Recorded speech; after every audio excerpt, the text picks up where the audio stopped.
സ്വദേശിവൽക്കരണ പദ്ധതികളുമായും ഹുറൂബ് കേസുമായും ബന്ധപ്പെട്ട ഇന്ത്യക്കാർ നേരിടുന്ന പ്രശ്നങ്ങൾ പരിഹരിക്കാൻ വേണ്ടതെല്ലാം ചെയ്യുമെന്ന് മക്ക പ്രവിശ്യ ഗവർണർ ഖാലിദ് അൽ ഫൈസൽ രാജകുമാരൻ പറഞ്ഞു. ജിദ്ദയിലെ കൊട്ടാരത്തിൽ വെച്ച് സുന്നി നേതാവ് കാന്തപുരം അബൂബക്കർ മുസ്ലിയാരുമായി നടത്തിയ ചർച്ചയിലാണ് രാജകുമാരൻ ഇക്കാര്യം പറഞ്ഞത്. സ്പോൺസറിൽ നിന്നും ഒളിച്ചോടിയതായി ആരോപിക്കപ്പെടുന്ന ഹുറൂബ് കേസിൽപ്പെട്ട ഇന്ത്യക്കാർക്ക് ശിക്ഷ കൂടാതെ നാട്ടിലേക്ക് മടങ്ങാനുള്ള അവസരമൊരുക്കണമെന്ന് മക്ക ഗവർണർ ഖാലിദ് അൽ ഫൈസൽ രാജകുമാരനോട് കാന്തപുരം അഭ്യർത്ഥിച്ചു.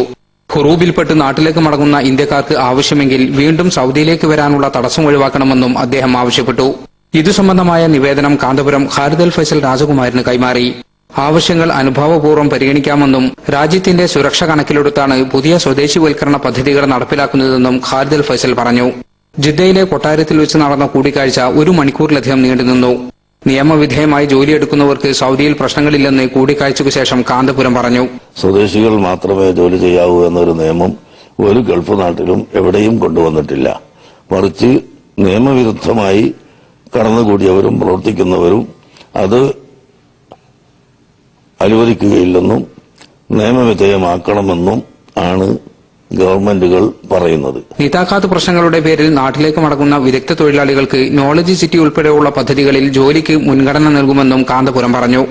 Abdul Hakeem Ajeri, Gamon group chairman Sheikh Muhammad Rafeeq തുടങ്ങിയവരും രാജകുമാരനുമായുള്ള കൂടിക്കാഴ്ചയിൽ പങ്കെടുത്തു. Jaleel Kannamangalam, Asianet news, Jeddah.